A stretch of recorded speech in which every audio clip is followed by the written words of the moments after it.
hidup dengan tetangga yang saleh dalam semua urusan nikmat. Kita dijaga untuk tetap berada di jalan-jalan kebaikan. Dia ketuk rumah kita di waktu subuh dengan tujuan agar kita bisa bersamanya menuju surga. Dia bangunkan kita untuk melakukan kebaikan. Ini ciri-ciri tetangga saleh. Kalau kita tidak ada, dia menjaga rumah kita, dia jaga keluarga kita. Dia tidak melakukan hal-hal yang merusak hubungan kita dengan keluarga kita.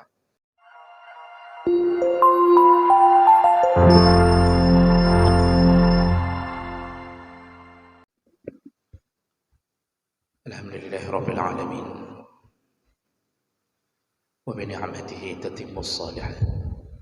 Asyhadu an la ilaha illallah wahdahu la syarika lah. Wa asyhadu anna Muhammadan 'abduhu wa rasuluhul karim. Allahumma salli wa sallim ala nabiyyina wa sayyidina al-Mustafa Muhammadin wa ala alihi wa ashabihi ajma'in. Amma ba'd. Rabbi shrah li sadri wa yassir li amri wahlul 'uqdatam min lisani yafqahu qawli. Segala puji bagi Allah, kemudian salawat dan salam kepada Rasulullah, pada keluarga dan seluruh sahabat-sahabatnya, bapak-bapak dan ibu-ibu, jamaah salat maghrib dan isya. Ya Allah muliakan insyaAllah. Sambil kita menunggu isya, kita menyelingi dengan amalan-amalan yang saleh. Salah satunya adalah menuntut ilmu. Dan Rasulullah telah mengatakan, barang siapa yang menunggu dari satu waktu salat ke waktu salat yang lain, malaikat mengiringinya, bersamanya dan mendoakannya dengan kalimat Allahumma ighfir lahu warhamhu. Ya Allah, ampunilah dosa-dosa orang yang hadir di dalam majlis sambil menunggu salat, lalu kemudian sayanglah mereka. Jadi kita dimohon ampun oleh malaikat, juga mereka memohon kepada Allah untuk menyayangi kita. Bapak Ibu yang Allah muliakan, kita masih di dalam bab masalah hubungan dengan tetangga. Di bulan yang lalu kita sudah membahas tentang sebaik-baiknya tetangga atau sebaik-baiknya seseorang adalah yang paling baik dengan tetangganya. Jadi di antara orang-orang terbaik adalah orang yang berbuat baik dengan tetangganya. Malam ini kita sambung, kita masuk dalam bab al-jar as-su', yaitu tentang tetangga yang buruk. Jadi kebalikan dari pembahasan di bulan yang lalu, hadis ini menyebutkan tentang keadaan apabila kita bertetangga dengan tetangga yang buruk akhlaknya, sekaligus menghindarkan diri dari menjadi tetangga yang buruk. Hadis dari Abi Hurairah radhiyallahu anhu qala kana min du'a'in Nabi sallallahu alaihi wasallam, di antara doa yang Nabi pernah panjatkan kepada Allah, yaitu Allahumma inni a'udzubika min jaris su' fi daril muqam fa inna jarad dunya yatahawwal. Dia kata Rasulullah, kata Abu Hurairah, Rasulullah, salah satu yang didengarkan doanya oleh sahabat yaitu, ya Allah, Allahumma inni a'udzubika, ya Allah aku berlindung kepadamu, min jaris su', dari tetangga yang buruk, fidaril muqam, yaitu ketika kami berada di tempat kami atau di dunia. Jadi Rasulullah bermohon kepada Allah agar dihindarkan hidup dengan tetangga yang buruk akhlaknya. Sekaligus ini juga doa bagi kita yang ingin mencari rumah, maka berdoalah semoga tidak diberi oleh Allah komplek atau area yang kita akan mendapatkan keburukan dari tetangga kita. Jadi bermohonlah agar kita terlindungi, karena kalau sempat kita menemukan tetangga kita punya akhlak yang buruk, kita akan disibukkan dengan kehidupan yang tidak bermanfaat. Jadi kita disibukkan untuk menahan keburukannya, sekaligus kita akan berada di dalam ambang-ambang dosa. Paling kurang kita akan selalu mengupat, membicarakan tentang tetangga itu. Makanya salah satu doa Nabi bermohon agar di tempat kita tinggal jangan sampai kita berada didekatkan Allah dengan tetangga yang buruk. Kalaupun terjadi, karena kita kan tidak bisa baca daerah. Setelah kita bangun rumah baru kita tahu bahwa di samping kanan kiri kita ternyata tetangganya buruk akhlaknya. Kalaupun sudah terjadi, panjatkan juga doa ini agar Allah menghindarkan kita jangan sampai keburukan mereka sampai ke kita. Jadi kalau belum terjadi semoga Allah hindarkan, kalau terjadi pun semoga Allah tahan, jangan sampai keburukan mereka sampai ke kita. Tetangga buruk ini mengganggu pikiran, mengganggu jalan hidup kita. Hal-hal kecil bisa jadi besar. Jadi ini doa Nabi. Lalu Nabi menyambung doa ini sedikit di ujungnya, kata Rasulullah, fa inna jarad dunya yatahawwal. Karena tetangga yang ada di dunia bisa berubah. Jadi maksud Nabi, ya Allah rubahlah. Seandainya dia buruk, rubahlah. Kita ini ciri-ciri mendapatkan kebahagiaan di dunia, salah satunya adalah mendapatkan al-jar as-salih, mendapatkan tetangga yang saleh. Itu salah satu tanda-tanda kebahagiaan yang Allah beri di dunia. Hidup dengan tetangga yang saleh dalam semua urusan nikmat. Kita dijaga untuk tetap berada di jalan-jalan kebaikan. Dia ketuk rumah kita di waktu subuh dengan tujuan agar kita bisa bersamanya menuju surga. Dia bangunkan kita untuk melakukan kebaikan. Ini ciri-ciri tetangga saleh. Kalau kita tidak ada, dia menjaga rumah kita, dia jaga keluarga kita, dia tidak melakukan hal-hal yang merusak hubungan kita dengan keluarga kita. Ini tetangga saleh. Tapi kalau kebalikannya, maka hancurlah nasib kita di dunia. Tetangga yang buruk, kita selalu diajak untuk bertengkar dengannya, bahkan diajak untuk berbuat dosa. Kalau kita tidak ada di rumah, dia mengganggu rumah kita. Makanya perlu doa. Perlu doa. Orang hari ini enggak doa, tapi lapornya ke polisi, boleh.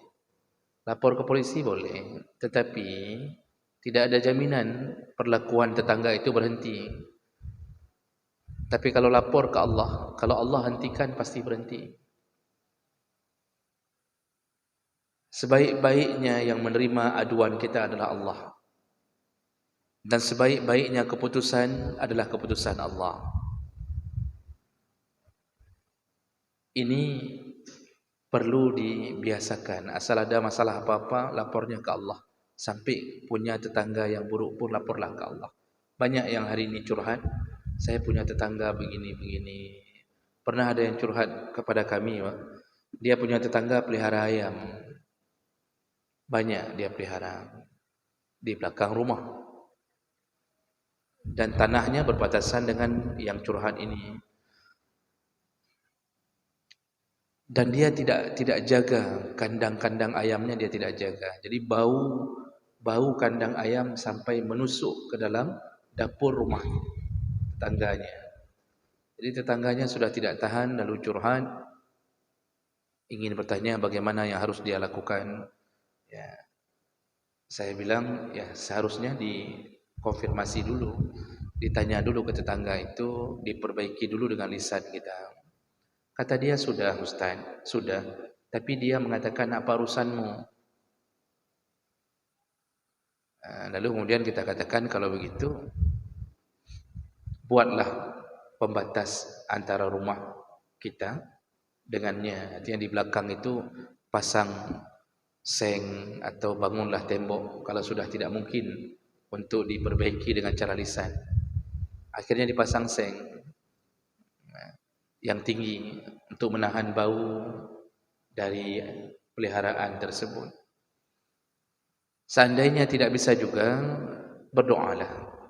Kalau sudah sampai tingkat berdoa, berarti kita sudah menyerahkan semua urusan kepada Allah. Tunggu saja bagaimana cara Allah menyelesaikannya. Yakinlah kalau kita bermohon pada Allah, Allah akan selesaikan dengan cara yang terbaik.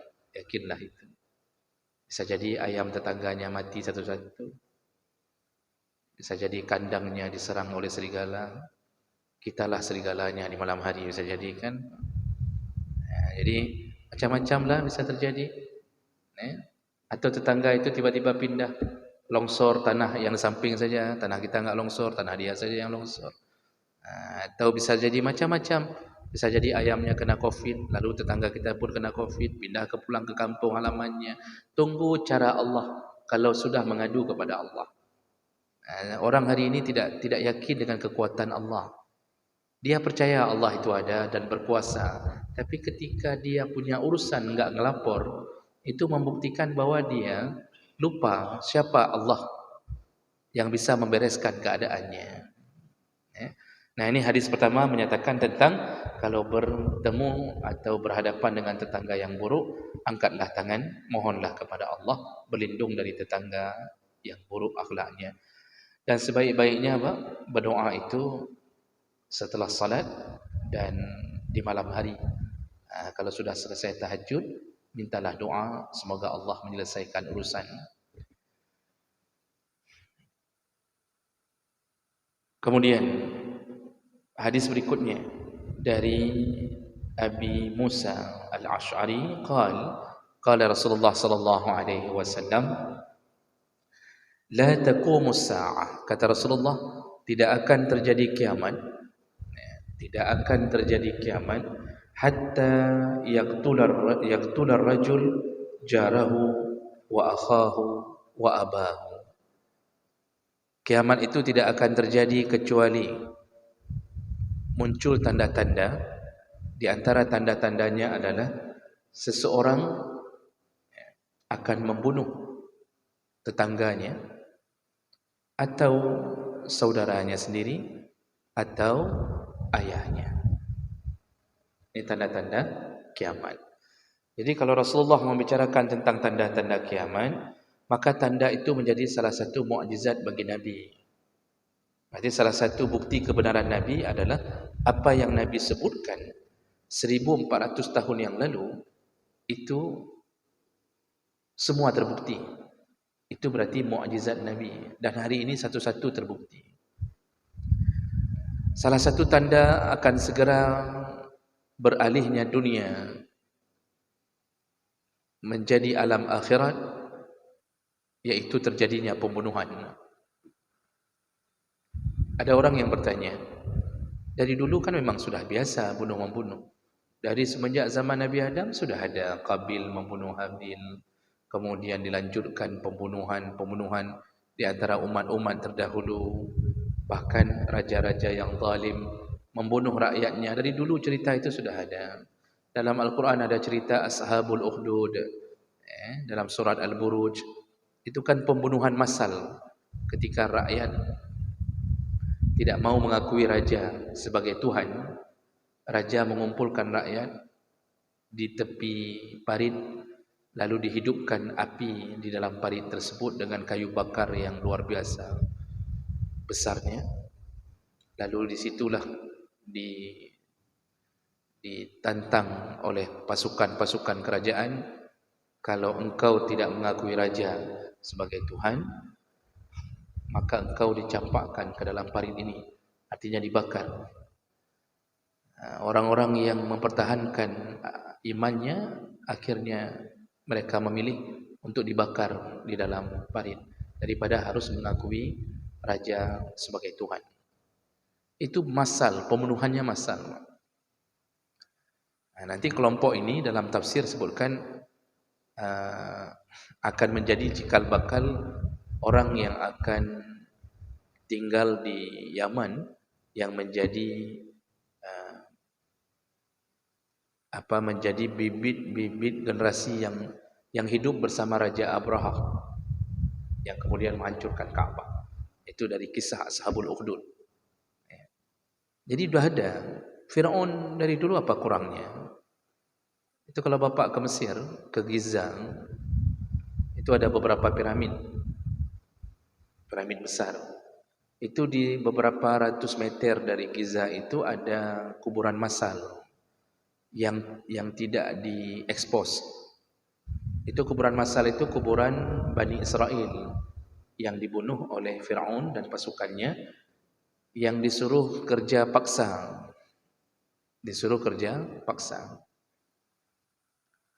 Jadi disuruh kerja bangun piramid, yang udah capek mati tanam. Makanya waktu Firaun mendengarkan tukang sihirnya bahwa akan ada seorang anak Bani Israel yang meruntuhkan kerajaanmu, nanti yang dimaksud adalah Musa alaihissalam, Firaun membuat sebuah peraturan anak laki-laki dibunuh. Tapi cara bunuhnya bukan setiap tahun, yang lahir tahun ini jangan bunuh, yang lahir tahun depan bunuh. Jadi diselang-selang. Untuk apa? Karena dia juga butuh generasi dari Bani Israel ini untuk bangun kerajaan dia, bangun semua apa yang dia inginkan. Nah, Nabi Musa lahirnya di tahun bunuh. Nabi Harun, adiknya Musa, adik sepupu, ada yang mengatakan sepupu, ada yang mengatakan saudara satu rahim, macam-macam pandangan itu. Tapi banyak yang mengatakannya sepupunya Musa. Nabi Harun itu lahirnya di tahun tidak bunuh. Maka Nabi Harun enggak dikejar-kejar. Tapi Musa dari bayi itu sudah disembunyikan oleh ibunya. Jadi sudah ada cerita-cerita itu. Nah, jadi kenapa tanda-tanda kiamat menjadi membunuh lagi? Nah, bedanya nanti ketika kiamat akan menjelang, pembunuhan itu terjadi pada keluarga terdekat. Jadi pembunuhannya terjadi dengan yang dekat-dekat. Dekat hati, dekat tempat, dekat rahim. Ini kalau sudah ini terjadi, maka kiamat segera datang. Di masa Nabi hidup, pembunuhan tidak terjadi pada keluarga dekat. Tidak. Pembunuhan terjadi kepada orang-orang di luar Islam setelah mereka mengkhianati perjanjian-perjanjian dengan Nabi. Pembunuhan terjadi, perang Badar, perang Uhud, perang macam-macam perang banyak terjadi, tapi enggak terjadi dengan yang dekat-dekat. Nah, begitu kiamat akan terjadi begitu. Makanya dari hadis Abu Hurairah yang lain disebutkan tanda kiamat salah satunya adalah al-qatl atau kasratul haraj, banyaknya terjadi pembunuhan. Salah satunya apa? Yaqtulur rajul jarahu. Akan segera kiamat kalau orang sudah mulai membunuh tetangganya. Nah, sekarang coba lihat, buka mata kita, Pak, baca berita. Hampir saban hari ada kejadian. Jangankan seluruh dunia, di Indonesia saja saban hari muncul berita tetangga setelah memperkosa anak tetangganya lalu dibunuh. Dan semua kasus-kasus pemerkosaan yang diiringi dengan pembunuhan, ternyata pelakunya adalah tetangga. Banyak sekali. Kemudian ada suami bunuh istri. isteri bunuh suami. Juga berulang-ulang kejadian ini. Kita yang terakhir, yang lewat Kerukuh tu, Bungkah, yang suami membantai isteri dan anak-anaknya semua. Sebelum itu banyak kejadian, banyak sekali kejadian. Jadi ribut, dulu dalam rumah tangga ada ribut, tapi enggak sampai dibunuh, Pak. Paling ya ditonjok 2 kali selesai. Tapi hari ini mulai sampai ke arah pembunuhan. Nah, isteri juga banyak, lihat berita, isteri banyak bunuh suami. Atau paling kurang dia bunuh anak-anak suami. Sakit hati suami enggak pulang-pulang. Ya, sudah di Malaysia, sudah berbulan-bulan enggak pulang-pulang, nafkah enggak kasih. Isteri stres, tekanan berat. Lalu apa yang terjadi? Anaknya dibantai, dikasih racun semuanya. Lalu sebelum dia bunuh diri, dia buat update status. Ku titipkan anakku kepadamu, tetap pulanglah ke rumah. Aku tidak akan menghantuimu. Aku tidak akan jadi kuntilanak kecuali kalau engkau kahwin lagi. Misalnya gitu. Macam model, Bang. Semuanya alirannya garis-garis pertama ini, ring-ring pertama ini, lingkaran pertama ini, Bang. Dan Masya Allah, hari ini terjadi. Bahkan pelaku maksiat pun saling membunuh. Pacar membunuh pacarnya. Seorang laki-laki setelah pacaran beberapa tahun berzina, setelah berzina berulang-ulang, lalu kemudian hamil karena tidak terima atau takut mempertanggungjawabkan kehamilan itu, si laki bunuh ceweknya. Atau kebalikannya juga terjadi. Nah, jadi ini tanda kiamat. Hari ini telah datang tanda itu. Dulu enggak ada. Kita yang hidup tahun 70-an saja jarang dengar ada tetangga bunuh tetangga, jarang. Sekarang Masya Allah, semua kejadian. Bahkan terjadi dalam satu rahim, dalam keluarga dekat, satu rahim, adik bunuh abang, abang bunuh adik, yang paman bunuh keponakan, keponakan bunuh paman. Makanya Rasulullah menyambung, wa akhahu, ada yang membunuh saudara sekandungnya sendiri, wa abahu, ada yang membunuh ayah-ayahnya. Jadi semuanya berada di jalur-jalur terdekat. Ini kalau ini terjadi, tunggulah kiamat segera datang. Cuma hari ini orang masih lalai. Padahal kabar sudah datang, kita masih lalai. Maka masih banyak yang tidak taubat, masih banyak yang mengira dunia ini masih akan berlanjut lama. Allah sudah mengatakan, ku anfusakum wa ahlikum nara. Jagalah dirimu dan keluargamu dari api neraka. Jadi sudah tidak meluas dakwah jaga diri dan keluarga. Kenapa? Ini fokus selamatkan keluarga. Umat wajib dijaga, tapi kita tidak bisa memperbaiki umat di saat datangnya zaman fitnah. Tidak bisa. Yang kita bisa mampu jaga keluarga. Maka berkumpullah kembali di surga dengan keluarga. Jaga. Dan fitnah tidak akan hilang dengan kita jaga. Tapi dengan membuat pagar, kita telah menyelamatkan keluarga kita. Andaiannya, kalau kita punya rumah, di depan rumah itu ada kolam. Untuk menyelamatkan anak kita ada 2 pilihan. Membuat pagar di kolam. Jadi kolam orang. Kolam punya orang, berada di depan area rumah kita. Kita punya anak-anak. Untuk menyelamatkan anak kita punya 2 pilihan. Pertama, buat pagar. Masalahnya kalau buat pagar, itu kolam orang. Belum tentu diizinkan buat pagar. Kita suruh buat sama dia pun enggak dibuat. Jadi enggak bisa 100% kita berkuasa kalau mau buat pagar di kolam orang. Jadi cara menyelamatkan kedua, ajarkan anak kita untuk berenang. Agar ketika masuk dia tetap selamat. Mana pilihan yang lebih baik? Yaitu berenang. Makanya sekarang ajarkan ilmu agama, belum tentu anak kita enggak masuk ke kolam. Anak kita yang kita ajarkan agama dengan baik hari ini, kita bilang yang haram jangan, yang ini begini.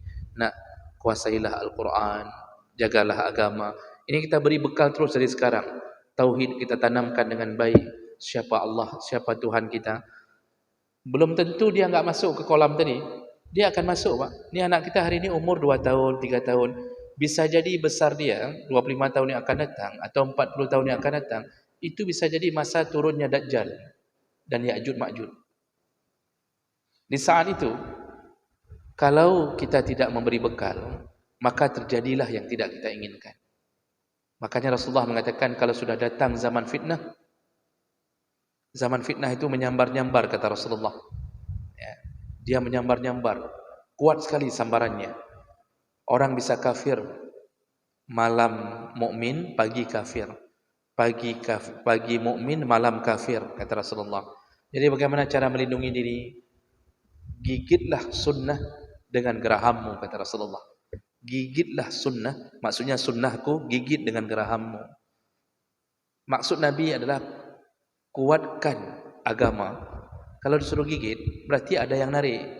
Karena kalau enggak disuruh gigit, taruh aja di mulut, aman, enggak usah gigit. Berarti kalau disuruh gigit oleh Nabi, itu ada yang narik.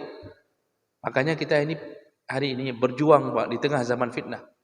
Salah bicara di mik, besok ditangkap. Para munafik dipelihara, yang munafik-munafik dipelihara, yang menghancurkan agama, yang mengejek-ngejek, mengolok-olok Allah dipelihara. Kita yang menentang kemaksiatan dijaga-jaga. Maka dalam pengajian nanti kadang-kadang ada intel menyamar jadi jamaah, kan? Dia tunggu-tunggu ni ustaz ni mana kalimat yang kira-kira memojokkan pemerintah. Dijadikan sebagai sandaran. Itu resiko berdakwah di zaman fitnah. Maka semua orang akan menghadapi ini.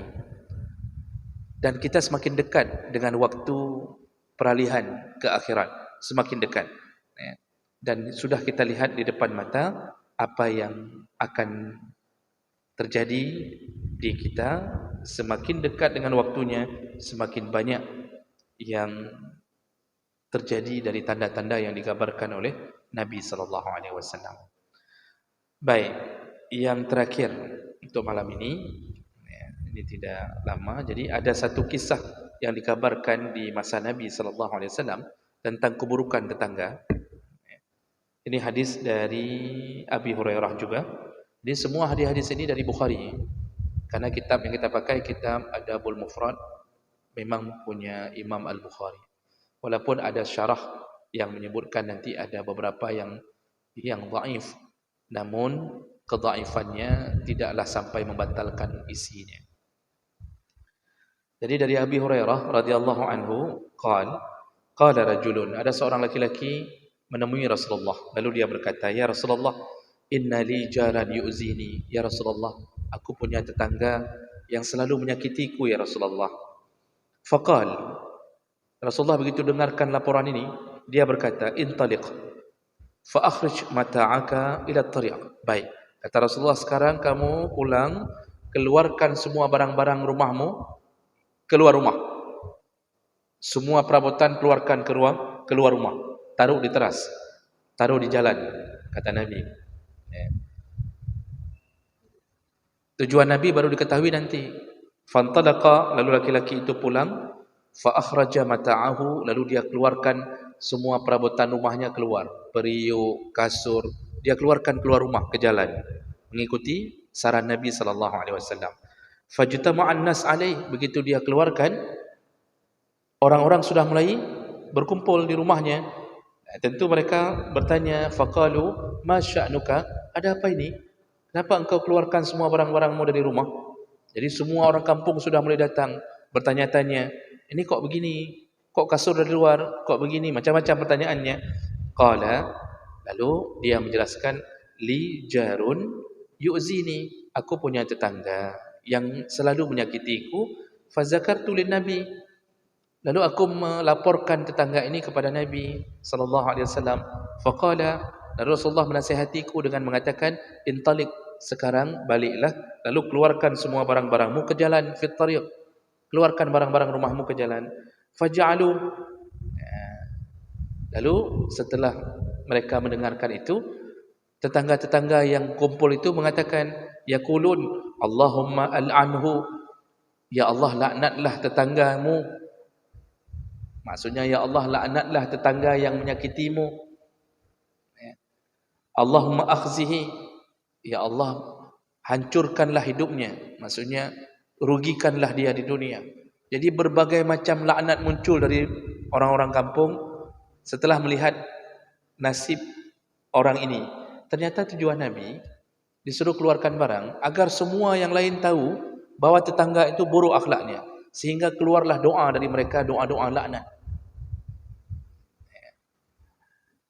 Fabalaghahu, jadi sudah ramai sekali orang melaknat macam model kita ini Pak. Kalau kena laknat, laknat itu akan menuju ke langit. Itu sifat laknat. Laknat itu makhluk Allah. Kalau keluar dari mulut, dia makhluk Allah. Dia menuju ke langit. Langit enggak mau terbuka dengan laknat. Maka laknat itu menuju ke tempat orang yang dilaknat. Kalau orang itu cocok untuk dilaknat, layak untuk dilaknat, maka bersemayamlah laknat itu dalam catatan amalnya. Kalau tidak cocok, baru laknat itu kembali kepada orang yang melaknat. Kali ini cocok. Laknat-laknat sama orang. Semoga tetanggamu hancur, semoga tetanggamu begini, yang menyakitimu begini. Dilaknat rame-rame, terdengar berita ini oleh si tetangga yang menyakiti itu. Fabalaghahu, sampai berita kepadanya ramai orang yang melaknatnya. Fa'atahu, lalu tetangga itu mendatangi orang yang tersakiti ini. Faqal, lalu dia berkata, irji' ila manzilika, baliklah ke rumah. Ya, maksudnya masuklah kembali, bawalah kembali barang-barangmu. Ya. Fa wallahi la uzika, demi Allah aku tidak akan menyakitimu lagi. Maksudnya dia takut sekali laknat orang banyak sekali kepadanya gara-gara ketahuan ternyata ini tetangga yang buruk. Jadi Bapak Ibu yang Allah muliakan, kalau kita disakiti sama tetangga, keluarkan barang-barang kita semuanya, taruh di jalan. Tapi tunggu musim hujan berlalu dulu. Cuma sayangnya tetangga hari ini Pak, low priam. Walaupun kita sudah keluarkan barang, dia adalah anak orang yang dia tidak berubah, itu yang sakit kita. Televisi mati kena hujan, kulkas enggak hidup, mesin cuci mati juga. Lalu kita hancur barang, tetangga enggak taubat. Itu yang sakit. Jadi beda tetangga masa lalu dengan sekarang. Tetangga masa lalu walaupun buruk, tapi mereka takut kepada Nabi, takut kepada Allah. Sekarang lebih dahsyat, Allah enggak dia takuti. Nabi enggak ditakuti, apalagi kita. Ini hanya salah satu metode. Tidak perlu keluarkan barang hari ini. Hari ini ya silakan cari cara yang lain. Kita usahakan agar barang dia keluar dari rumah itu, agar dia pindah. Bagaimana caranya? Laporlah ke Pak Kecil atau apalah. Jadi ini menunjukkan hadis ini apa? Begitulah buruknya menjadi tetangga yang suka mengganggu kehidupan tetangga lain, sampai dihalalkan oleh Nabi untuk dinampakkan keburukannya, lalu dilaknat-laknat oleh orang banyak. Itu menunjukkan Nabi pun benci sekali kepada orang yang suka mengganggu tetangganya. Baik, inilah beberapa hadis tentang buruknya menjadi tetangga yang tidak baik akhlak kepada tetangga yang lain. Ada waktu sekitar 4 menit ya. Ada pertanyaan? Silahkan kalau ada, masih ada waktu 4 menit lagi. Karena bulan depan kita sudah masuk ke dalam bab yang baru. Untuk menutupi 3 menit ini Bang, ada hadis yang terakhir dari Nabi, dari Isam bin Khalid. Nabi pernah berkata begini, kalau ada 2 orang, mamin rajulaini yatasaramani fawqa salasati ayyam. Kalau ada 2 orang yang memutuskan bertengkar lalu memutuskan hubungan rahim melebihi 3 orang, fayahliku ahaduhuma, maka yang salah di antara keduanya akan binasa. Famata wa huma ala zalika minal musaramah illa halaka jami'an. Kalau dua-duanya bersalah sampai menimbulkan sengketa itu, dua-duanya akan binasa di dalam neraka. Kalau dua-duanya bertengkar, dua-duanya salah. Dua-duanya binasa dalam neraka. Ini kalau bertengkar sesama muslim, siapa yang salah dia tanggung jawab. Kalau dua-duanya ikut bersalah dua-duanya dalam neraka. Nah di situ Nabi sambung, wa ma min jarin yadhlimu jarahu wa yaqharuhu, dan apabila ada seorang tetangga yang menzalimi tetangganya, wa yaqharuhu, dan memaksa tetangga itu untuk keluar dari rumahnya. Jadi dizalimi sampai orang ini pindah, enggak tahan lagi. Sewa rumah di tempat ini, disakiti terus-terusan sampai enggak tahan lagi, akhirnya pindah. Daripada bermasalah dia pindah. Penyebabnya karena tetangga ini. Apa kata Rasulullah? Hatta yahmiluhu zalika ala an yakhruj min manzilihi illa halaka. Tetangga yang mengeluarkan tetangganya dari rumahnya sampai pindah karena tidak sabar menghadapi keburukan akhlak dari tetangga itu, illa halaka, maka pasti tetangga yang menyakiti itu pasti halik. Halik itu binasa. Maksud binasa, dia pasti masuk neraka. Nah, ini jaminan dari Nabi yang menyebabkan orang lain keluar dari rumah karena keburukan akhlak kita, maka dipastikan kita akan masuk neraka kalau orang itu benar-benar terzalimi. Nah, cuma ini banyak faktor. Bisa jadi dia menyakiti kita karena kita duluan yang memulai, sehingga satu kampung berharap kita pindah. Nah, berarti waktu kita pindah, kita yang bermasalah berarti. Jadi bukan bermakna asal kita pindah lalu kita bilang, ini satu komplek tulang neraka semuanya. Masa sampai saya keluar dari komplek ini. Padahal kita yang jadi biang keringatnya kita. Gara-gara kita di situlah orang lain bermasalah semuanya. Nah, makanya kesimpulannya yaitu kalau hidup bertetangga, jangan sakiti tetangga. Kalau tidak bisa memberi manfaat, paling kurang jangan beri mudarat. Ya, sekali lagi, kalau tidak bisa memberi manfaat pada lingkungan kita, paling kurang jangan beri mudarat. Duduk aja di rumah, nonton-nonton TV aja, apalagi ini menjelang Piala Dunia, jangan ganggu-ganggu orang, ya, jangan membuat orang lain tersakiti, tidur, makan, minum, tutup pintu rumah. Nah, itu masih lebih baik daripada menyakiti. Namun tidak baik daripada memberi manfaat. Yang paling bagus itu yang memberi manfaat. Khairun nas anfa'uhum linnas. Sebaik-baik manusia, kata Rasulullah, adalah yang paling banyak manfaatnya kepada orang lain. Jadi masuk surga apa?